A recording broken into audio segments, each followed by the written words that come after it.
मिंबर की तरफ से गुफ्तगू आती है कि हमारे यहाँ, तो फिर हमारे यहाँ वाली बात जो है वो मैं हमारे यहाँ तो सुनूंगा लेकिन आपके यहाँ नहीं सुनूंगा। तो फिर आपने तो बुनियादी प्रिंसिपल और जो प्लान है उसमें ही इख्तलाफ डाल दिया।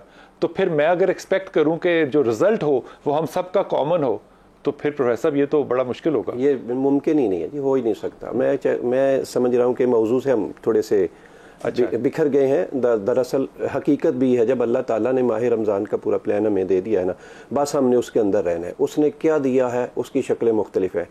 किबला हम माजरत के साहब हमने कुरान पाक के इस प्लान को ना क्या समझ लिया है, मैं खुद भी मेरे एक अपना नज़रिया है, मगर मैं बात हकीकत पे मबनी करना चाह रहा हूँ। हमने कुरान को क्या समझ लिया है, हमने समझा है कुरान 10वें के लिए नाजिल हुआ है। हमने कुरान समझा कुरान चेलम के लिए नाजिल हुआ है, हमने चेले के लिए, कारोबार के लिए, घर के लिए नहीं। कुरान पाक इन सबसे ज्यादा पता है हमारे ख्याल में किस लिए नाजिल हुआ है, जनाब कपड़े में लपेट के ऊपर रखने के लिए। Very good, very good. मैं बस यही पैगाम देना चाह रहा था, आपने रहनुमाई कर दी। कुरान इन चीजों के लिए, कुरान तो एक निज़ाम हयात है, कुरान एक मुकम्मल ज़ाबिता हयात है। हमें उसने बता दिया है भाई कि नशेब व फराज किस तरह है। नबी करीम सल्लल्लाहु अलैहि वसल्लम ने एक एक चीज़ खुल के बयान फरमा दी है। ला रत्बिन वला याबिसिन इल्ला फी किताबिन मुबीन, कोई खुश्क चीज़ नहीं, कोई तर चीज़ नहीं जिसका जिक्र कुरान में नहीं बयान फरमाया। वकुल्लु सगीरिन व कबीरिन, को छोटी से छोटी बड़ी से बड़ी रहनुमाई लेने वाले लेते हैं, हम क्यों नहीं ले रहे। हज़रत सैयदना फ़ारूक आज़म रज़ी अल्लाह तआला क्या फरमाते हैं, मेरे ऊँट की नकेल गुम हो जाए तो मैं वो भी उसकी रहनुमाई कुरान से लेता हूँ।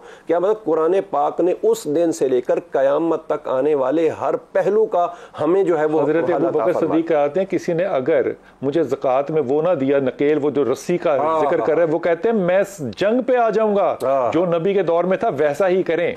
अब वो वहां पे ये नहीं था कि हमारे यहाँ वाली बात कोई नहीं थी, वहां पे नबी की बात थी। हुजूर एकदस हमने क्या तकसीम कर दिया अपना प्रिंसिपल टेक्स्ट ही परसेप्शन में या अंडरस्टैंडिंग में। मैं यहाँ कई मरतबा उस आयत मुबारक का हवाला दे चुका हूँ कि अल्लाह तबारक व तआला का अपना शिकवा है, और ये शिकवा 1400 साल पहले आया लेकिन आज भी वो उसी तरह बरकरार है। बल कज़्ज़बू बिमा लम युहीतू बिइल्मिही, कि ये मेरे दीन को इसीलिए झुटलाते हैं कि इन्होंने कुरान को का इल्मी इहाता नहीं। फिर क्या जब हम ये बात करें या बहस करें कि हासिल रमजान हमने क्या करना है, तो फिर क्या ये मौजू दुरुस्त है?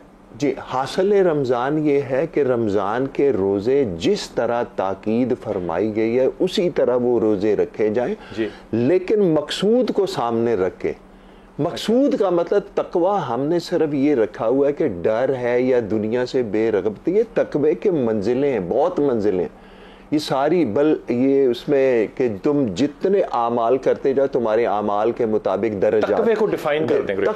तकवा जो है, मैं तकवा आपको ये एक तो खुदा खौफी की मुस्तकिल कैफियत तकवा है, ये तकवे का एक हिस्सा है। अच्छा। लेकिन उसके बाद आप दीन की तरफ यानी कि तकवा समझने के लिए भी मुझे बीए पास होना पड़ेगा। एक आम आदमी तकवा कैसे समझना चाहता है? मैं यही समझा रहा हूं ना, आप मुझे मुकम्मल करने दें। मैं यही समझा रहा हूं कि दीन के मुताबिक आप उस पे चलते जाएं, ये सफर तय होगा। ईमान से अगली मंजिल पर जब आएंगे तो उससे आहिस्ता दीन की इबादत का शौक बढ़ेगा और दुनिया से आहिस्ता आहिस्ता बेरगबती होगी, और ये दर्जा बदर्जा होती है। ये कुरान मजीद की बेशुमार आयात हैं जो इस वक्त मैं नहीं कोट कर सकता, फिर लंबा हो जाएगा। लेकिन ये बेरगबती, मैं आपको छोटी सी बात, ये बेरगबती इतनी आसान बात नहीं है कि ये पैदा हो जाए। क्यों करनी क्यों है बेरगबत होना क्यों? और ये जो तकवे की मंजिल, मैं हजरत उस्मान की सुन्नत क्यों नहीं अडॉप्ट कर सकता कि मैं माल भी कमाऊं, कारोबार भी करूं और इस्लाम के मैं रगबत में रहूंगा और दीन में भी रहूंगा। दीन में, लेकिन वो दुनिया की रगबत से मुराद ये नहीं है कि माल कमाना। माल जितना मर्जी कमाए जायज तरीके से, जो भी कमाए। लेकिन हजरत उस्मान गनी की पूरी जिंदगी देख ले, फकर की मेराज पे है वो, हया की मेराज पे, फकर की मेराज, जिसके लिए नबी अपने कपड़े को नीचे कर दे, वो क्या हस्ती होगी, क्या जात होंगी वो सारा।